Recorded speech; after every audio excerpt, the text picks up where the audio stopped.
naubusan na ng hangin, kailangan i-ganan niya yan. Kailangan nakatukod rin.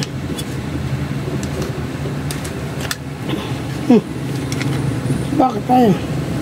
Ay, nakalak. Bomba.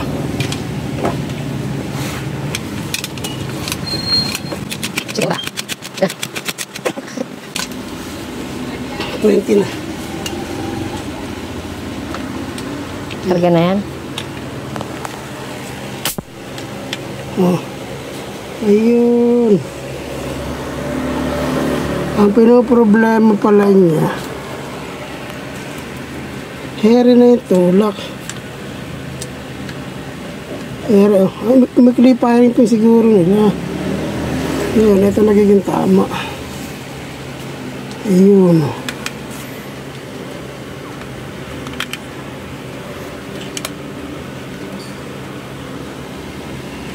Magbabawas ng konti dun. Mga 5mm. Okay na.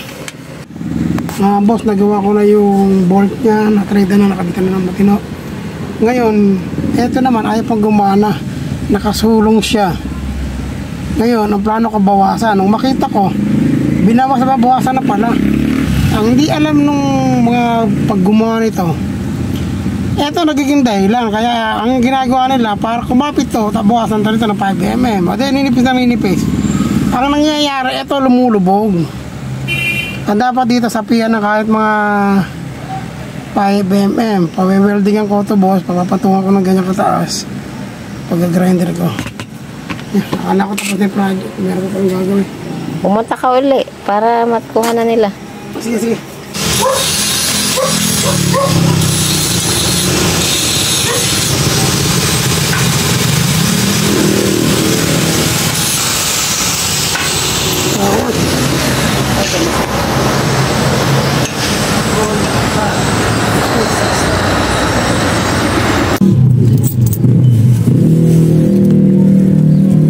Pinalagyan ko ng matigas na bagay din eh.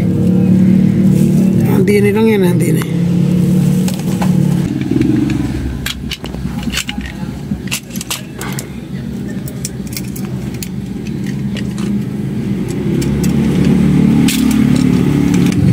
Marami pang pinagawa rin ito, size.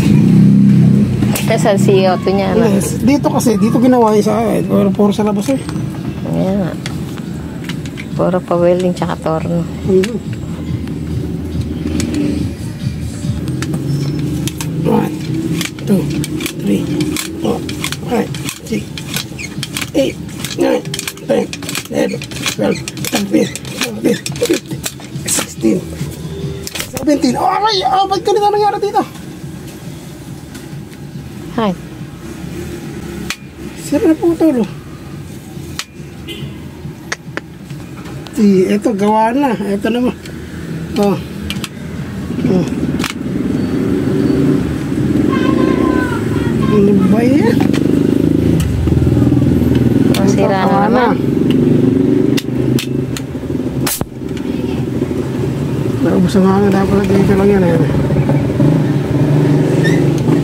Okay na rin.